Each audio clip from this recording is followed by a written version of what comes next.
আমাদের সোজা সাপটা কথা, জনগণ যে রায় দিয়েছে এইটাই মানতে হবে, আমাদের আলাদা কোনো রায় নাই, এর বাইরে আমরা যাব না, যাওয়ার কোনো সুযোগ নাই। আমরা জাতির সাথে বিশ্বাসঘাতকতা করতে চাই না, কেউ করে করুক, আমরা করব না। আমার শেষ অনুরোধ সরকারের প্রতি, মেহরবানি করে জুলাই যোদ্ধাদের গায়ে হাত দেবেন না।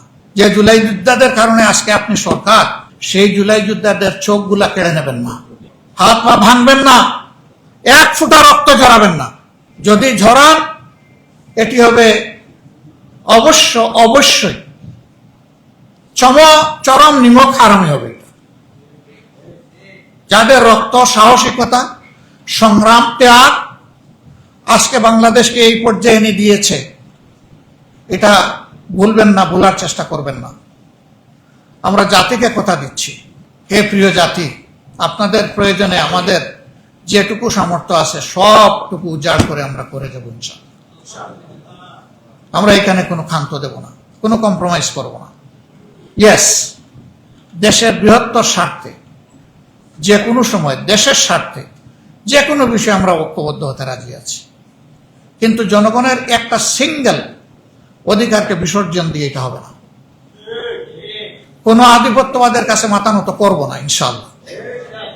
এ মাথা সমুন্নত থাকবে, সেটা দরকার হয় ফাঁসির তক্তায় যাব, আয়না করে যাব, আল্লাহ যেটা নির্ধারণ করেছেন সেখানে যাব। আমাদের এক ছোট ভাই বলেছে, ওরে জিজ্ঞেস করা হয়েছে যে যদি আঘাত আসে কি করবেন, কয় হয় জেলে যাব, না হয় কবরে যাব। আমি বললাম তৃতীয় আরেকটা বলো নাই কেন? বলা উচিত ছিল জেলে যাব, অথবা আয়না করে যাব, অথবা কবরে যাব। সবাই ভালো থাকবেন, এ দেশ আমাদের সবার, সবাই মিলে এই দেশের জন্য আমরা লড়ে যাব এবং বিজয় হবে ইনশাল্লাহ জনতার। জনগণের অভিপ্রায় একটা ডেমোক্রেটিক সোসাইটিতে সর্বোচ্চ মর্যাদা পায়। সেই অভিপ্রায়ের ভিত্তিতে ভোট হলো, রায় হলো, 70% মানুষ ভোট দিল।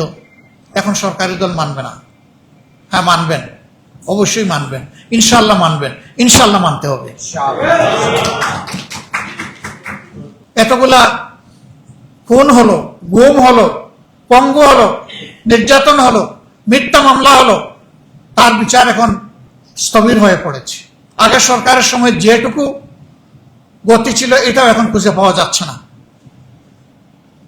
জুলাই স্মৃতি জাদুঘর খুলে দেওয়ার জন্য সংসদে আমরা দাবি উত্থাপন করলাম। প্রধানমন্ত্রী সংসদে দাঁড়িয়ে বললেন যে 5 আগস্ট এই বছরে এটা ওপেন করা হবে।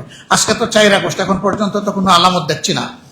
5 আগস্ট ওপেন হলে তো কিছু আলামত ইতিমধ্যে হতো, কিছু দাওয়াত, কিছু আহ্বান পেতাম আমরা, স্বাভাবিকভাবে আশা করি। এটা কি হচ্ছে এগুলো? তাইলে কি জুলাইকে ভুলিয়ে দেওয়ার একটা নিরন্তর উল্টা সংগ্রাম শুরু হয়েছে? যদি সেই রকম কোনো সংগ্রাম হয়ে থাকে, আমরা মহান আল্লাহর উপর ভরসা করে বলছি, দেশবাসীকে সাথে নিয়ে এই সমস্ত কিছু ইনশাআল্লাহ তছনছ করে দেওয়া হবে। কি জীবন তো একটাই, সেই জীবন স্বার্থপর কাপুরুষের জীবন না হয়, এই জীবন হোক জাতির জন্য উৎসর্গ। এখানে কোনো বৃদ্ধ আর যৌবনের কোনো ব্যাপার নাই, এই ইস্যুতে একাকার ইনশাআল্লাহ। এই ইস্যু ভুলিয়ে দেওয়ার জন্য আমাদেরকে অনেক লোক,